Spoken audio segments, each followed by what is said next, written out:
Le Flakpanzer Gepard, également connu sous le nom de Gepard, est un véhicule antiaérien autopropulsé développé par l'Allemagne de l'Ouest entre 1966 et 1974. Basé sur le châssis du char Léopard, le Gepard a été conçu pour remplacer le M42 Duster américain. Il est équipé de 2 canons Oerlikon KDA de 35 mm et de systèmes de radar avancés pour détecter et engager des cibles aériennes à basse altitude. Le Gepard a été utilisé par plusieurs pays et est resté en service jusqu'à la fin des années 2000. Le but de ce véhicule est donc de remplacer le M42 Duster dans le cadre d'une défense aérienne basse altitude courte portée, c'est-à-dire pour protéger les formations blindées des hélicoptères ou avions de support aérien rapprochés. Les M42 Duster sont dotés de 2 canons Bofors de 40 mm et se sont illustrés lors de la guerre du Vietnam notamment en tant qu'appui-feu de sites fortifiés. Le manque d'électronique le rendait obsolète face à des menaces de plus en plus rapides comme les avions de chasse. De plus, il offre une piètre protection puisqu'ayant un toit ouvert. Il y avait alors un débat sur l'efficience de ce genre d'engin antiaérien par rapport aux missiles. À l'époque, le système Hawk déployé au Vietnam montrait des faiblesses sur la basse altitude, ce qui sauva le concept d'engin blindé antiaérien. Néanmoins, ces derniers devaient se réinventer. C'est dans ce contexte que le Gepard fut développé. Le Gepard est développé par Oerlikon et Siemens. Il avait un concurrent, le Matador, concept de Rheinmetall et Hispano-Suiza. Le Matador fut écarté rapidement à cause de cruels défauts par rapport au cahier des charges de la Bundeswehr.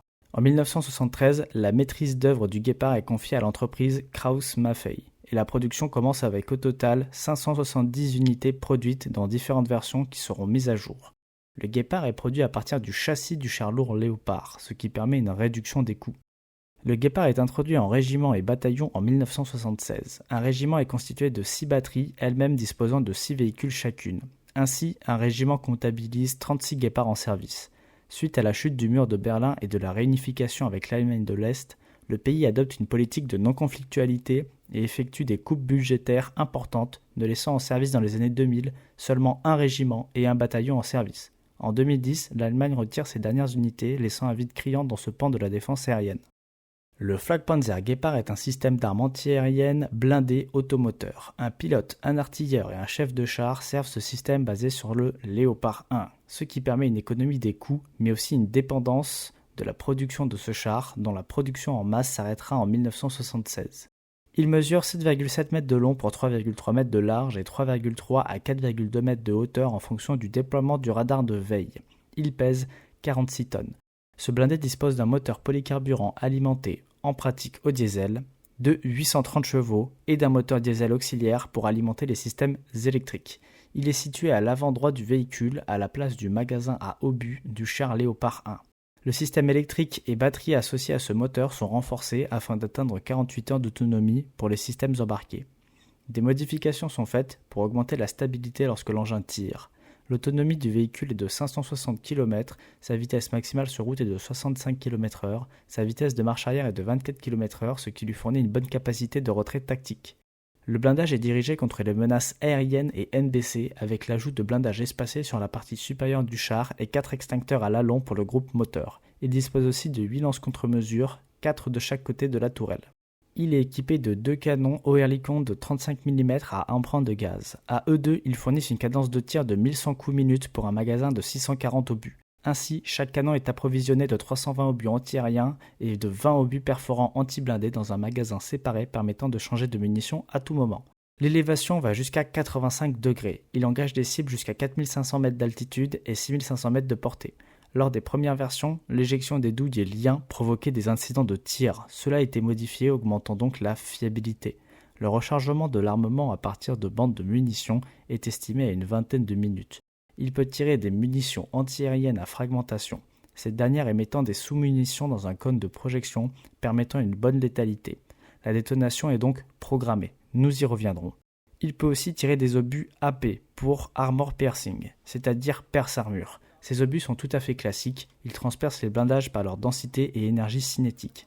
Ces canons peuvent aussi tirer des obus FAPDS pour Fungible Armor Piercing Discarding Sabot. Ils sont plus communément appelés des obus flèches dont le but est de percer des blindages plus lourds. Dans les années 80, une amélioration visant à ajouter des missiles Manpad, Red Eye puis Stinger a été proposée. Ces missiles sont des systèmes utilisables par de l'infanterie, ici montés par 2 sur chaque canon, soit 4, Ils ont une capacité basse altitude avec un guidage infrarouge. Le guidage infrarouge est la détection de sources de chaleur, dans ce cas des moteurs, ce qui définit la cible de ces missiles. Cette solution ne fut pas adoptée, car jugée trop onéreuse, par la Bundeswehr. Le système de combat dispose d'un radar de surveillance en bande S qui a une portée de 15 km. C'est le radar situé à l'arrière qui tourne sur lui-même. Il s'actualise à chaque seconde puisque l'antenne fait 60 balayages par minute. Il dispose de logiciels et dispositifs d'optimisation pour réduire les parasites et fouillis radar. Il est aussi couplé au système IFF pour Interrogation Friend or Foe, c'est-à-dire que le système interroge automatiquement les transpondeurs des systèmes aériens pour savoir s'ils sont alliés ou ennemis en fonction de la réponse de ces derniers. Le radar de la conduite de tir se situe sur la face avant de la tourelle. Dans sa version finale, c'est un radar Doppler pulsé en bande Q. Il a une portée de 15 km. C'est lui qui fournit au système les informations nécessaires afin d'orienter et atteindre la cible. Il y a aussi des viseurs optiques avec grossissement pour le tireur et le chef de char, ainsi qu'un télémètre laser. Une version particulière a été développée pour l'armée néerlandaise qui a des radars en bande X et Q. Là où le système se démarque, c'est par sa grande précision, même sur des cibles qui se déplacent rapidement. Cela s'explique par le fait que les deux bouches des canons sont équipées d'électronique, notamment un inducteur et un détecteur de vélocité. Ce détecteur calcule la vitesse de sortie des tirs afin de corriger les tirs. Des munitions ont des fuses programmables dans la chambre des canons et ou en sortie de bouche. C'est-à-dire qu'en sortie de bouche, les systèmes de calcul envoient l'information à l'inducteur de programmer l'explosion de l'obus afin d'impacter la cible. Ainsi, cette combinaison de détection efficace, programmation des obus en temps réel, cadence de tir et fragmentation des obus font que le système est efficient. Pour reprendre le fil suite à ces explications, le Guépard est conçu dans le cadre de la guerre froide pour répondre à une menace aérienne saturante, basse altitude et donc de protéger des sites d'intérêt ou des formations blindées par des tirs saturants et létaux grâce à la cadence de tir, au calibre des munitions et de la technologie associée pour fournir une précision. Éliminer une cible rapidement signifie traiter une autre cible rapidement. Le Guépard a été livré à l'Ukraine à au moins 52 exemplaires, achetés ou pris dans des stocks, puis rénovés. La Suisse refusant de fournir des munitions, l'Ukraine utilisait les stocks donnés. En 2022, la firme Rheinmetall allemande ouvrit une ligne de production d'obus pour pallier à ce problème en approvisionnement de munitions. Par sa valeur, l'Ukraine utilise ce système afin d'abattre les missiles de croisière et drones Shahed 136, plutôt en arrière de la ligne de front, ce qui semble être une utilisation pertinente de ces systèmes, offrant une solution plus économique que les missiles pour abattre les engins russes de raid aérien. Le défaut majeur de ce système qui a été reporté est la faible quantité d'emport de munitions et le temps de rechargement qui peut être long, notamment pour lier les 640 obus. Malgré cela, son efficacité n'est pas approuvée puisque c'est un succès international. Le système a servi au Brésil, en Roumanie, en Ukraine, en Belgique, au Chili, en Allemagne, aux Pays-Bas et au Qatar.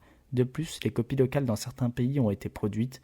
On peut citer le PZA Lohara polonais, produit à seulement un exemplaire en 2013 puis abandonné. Le célèbre Tunguska russe, le Type 87 japonais, très similaire au Guépard, est basé sur le châssis du Type 74. Il a la particularité d'avoir le radar de conduite de tir sur la tourelle et non à son avant, ce qui élève le radar de veille.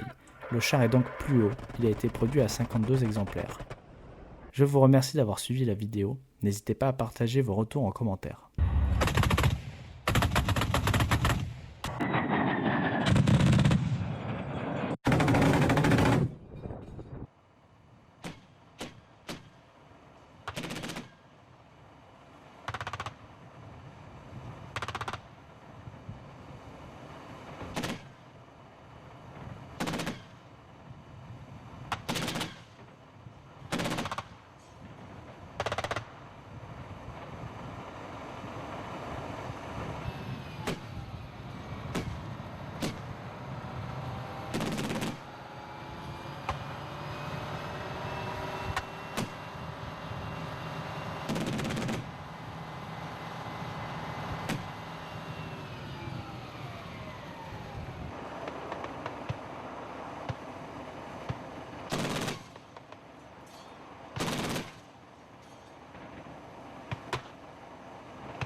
Die Flakpanzer unterstützen die Wiese dabei. und sofort nach Abfeuern der ersten Salve per Knopfdruck aufgeschaltet.